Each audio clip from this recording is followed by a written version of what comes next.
Welcome to my channel. I'm your tutor, Professor Henry Bwisa, Professor of Entrepreneurship at the Jomo Kenyatta University of Agriculture and Technology. Today I want to talk about the 7 years tax holiday the BBI is promising youth entrepreneurs or startups. I'm saying I am not well convinced that that is the best thing we're doing for our young entrepreneurs, for our startups. BBI's tax holiday does not convince me. But first, let's define a tax holiday. This is a government incentive program that offers a tax reduction or an elimination of the taxes to businesses. It is therefore a period of paying no tax or less tax than usual. So the BBI is promising 7 years tax holiday for youth businesses. But I'm saying stop.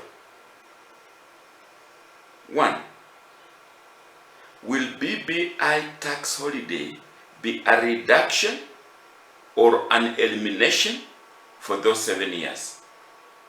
Well, let that be a different angle to the discussion here. Another question, why 7 years and not 5 or 10 or 2 or 20? Is it religious? Well, 7.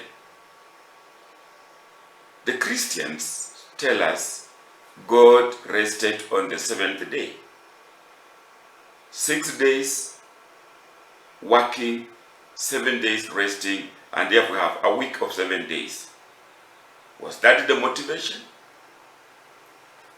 And the Muslims, when they go to their pilgrims, they walk around the Kaaba in Mecca 7 times. Was that the motivation? And the Hindus, they talk of 7 lower and 7 upper worlds. So where did 7 come from? Well, but again, let us leave the number 7 for later.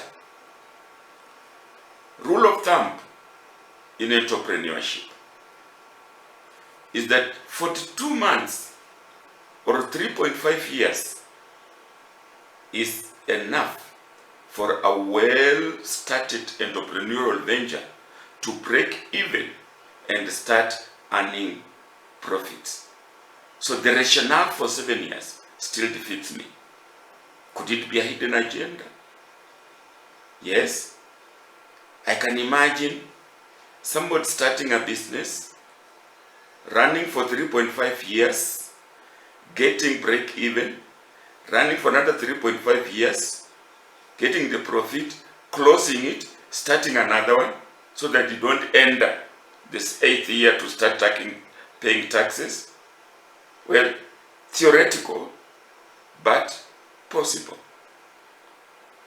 Another thing, I can see well-placed people hiding under the youth, starting those businesses and earning, making profits, 7 years, closing, well, theoretical but possible.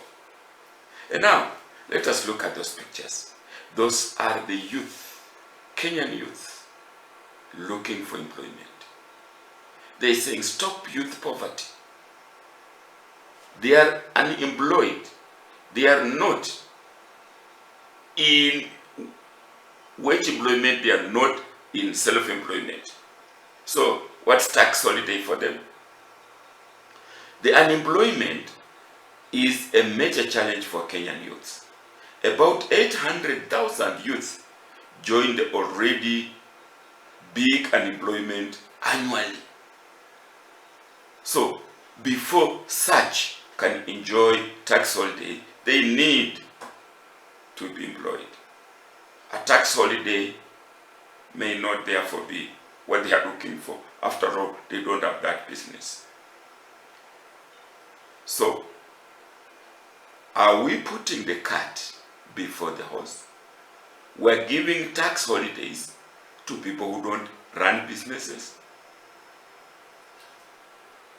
Research shows, and that is, you can pick it from that source, 46% of startups close before they finish a year. 15% join them a year after.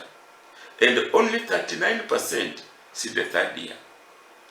2016 National Bureau of Statistics figures show us that 400,000 micro, small and medium enterprises did not see their second anniversary. 2.2 million closed shop, but tax was not the main contributor to this closed downs. So where was the source to justify tax holiday to help new enterprises? The SMEs in Kenya contribute about 70% to the GDP and to the taxes, meaning that the 2.2 that closed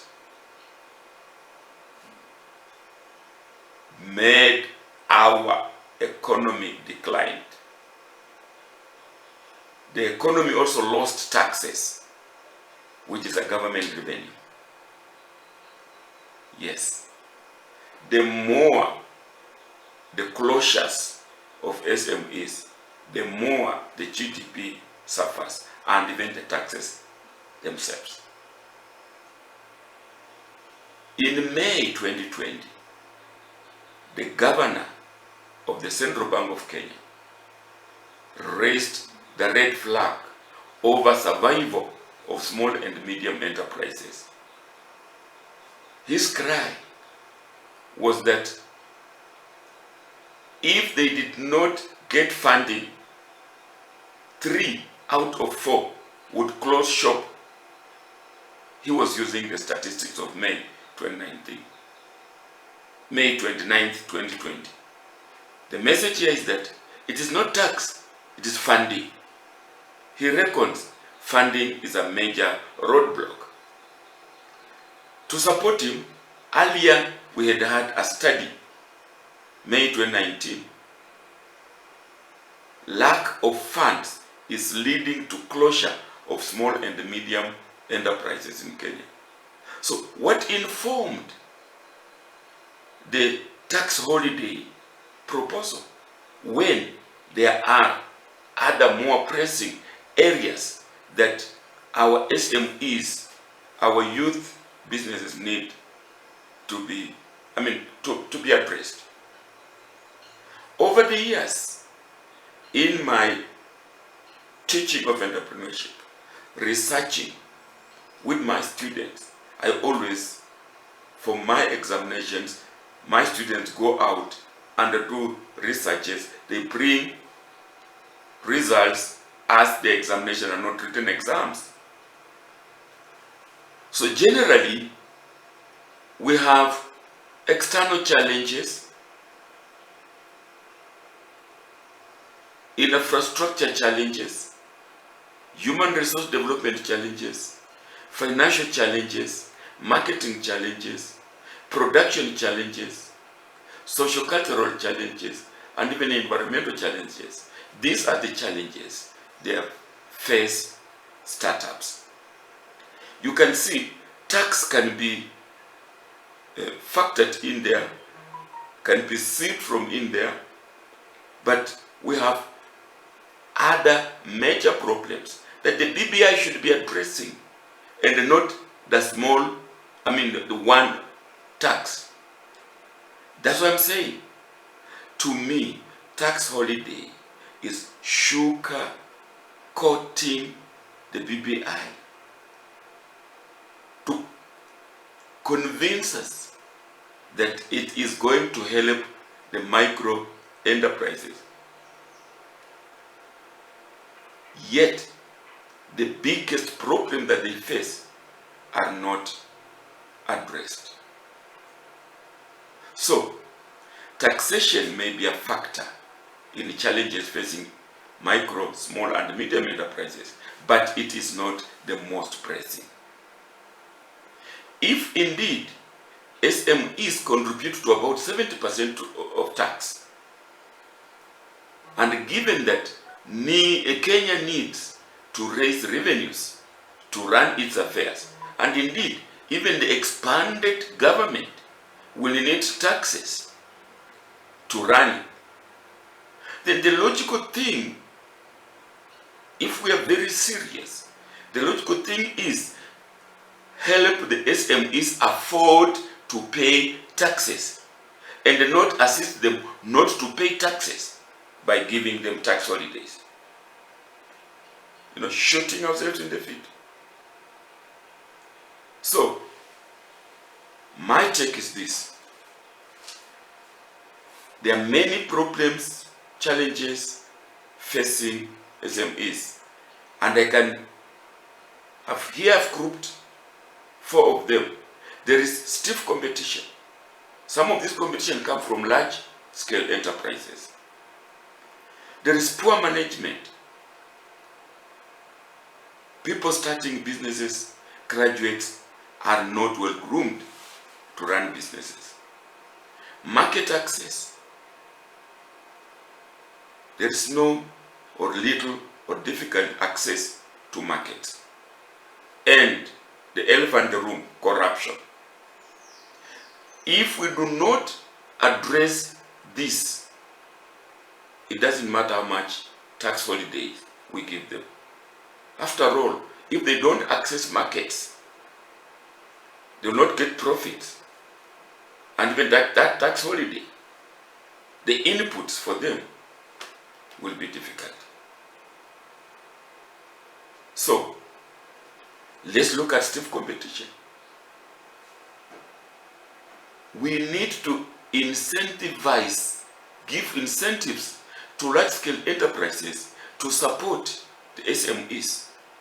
We used to have the KMAP program where large enterprises were supporting small enterprises. We need to revive such programs. We need to zero rate the SMEs. When they are zero rated, you encourage them to do business with large-scale enterprises.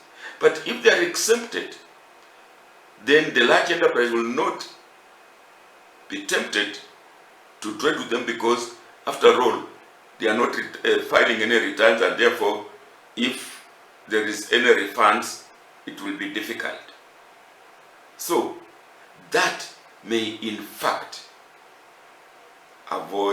lead to avoiding of destructive competition. Let us address the competition issue. Of course, corruption. We need to slay corruption because it erodes the funding for the SMEs. And you saw the governor of the central bank talks about funding. Indeed, corruption may abuse the tax holiday, just like I talked about starting a business, 7 years, starting another one. We have just seen it with the Ministry of Education when they offered the Jua Kali, the program of making desks. My casual research has shown, in fact, the people benefiting from those desks are not the Jua Kali. One of the conditions was that the Jua Kali must have a company. Many of them came to me and wanted to immediately form companies. I said, do not just form a company because of this. So, I advised them. But that's, again, a talk for another day.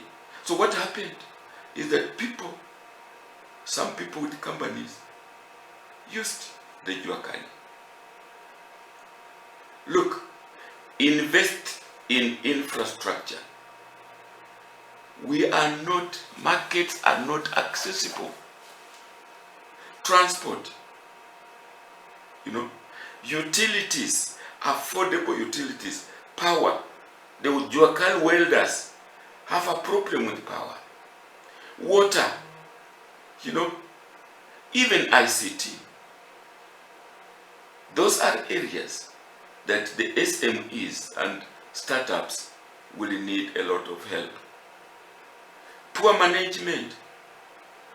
Many startups are graduates who have failed to get wage employment, and having no alternative, they jump into businesses without knowing how to manage those businesses.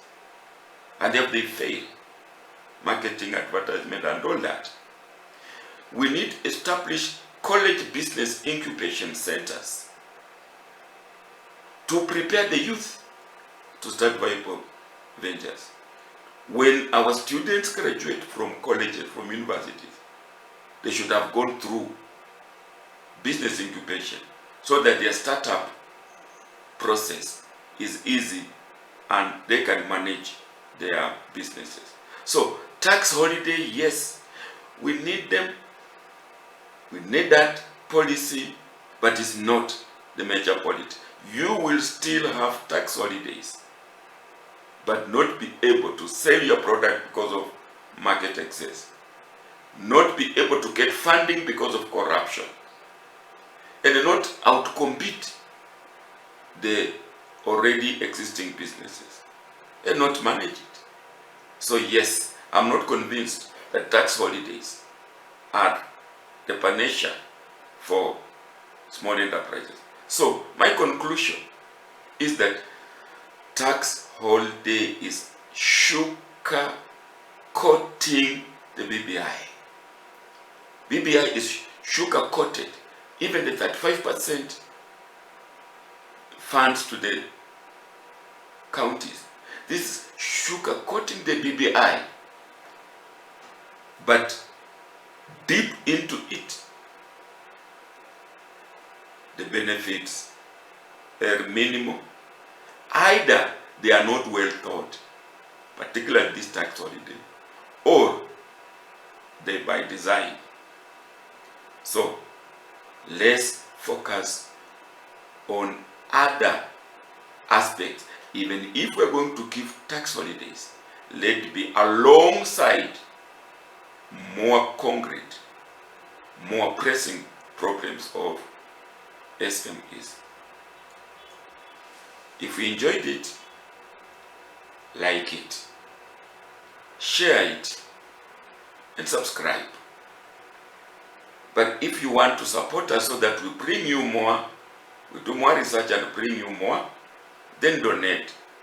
Visit www.mukmik.co.ke. The donation procedure is laid down there. Reach us at our email, wihem@gmail.com, or simply use our buy code still number 5476465. Thank you for listening. Watch this space, we shall be bringing you more.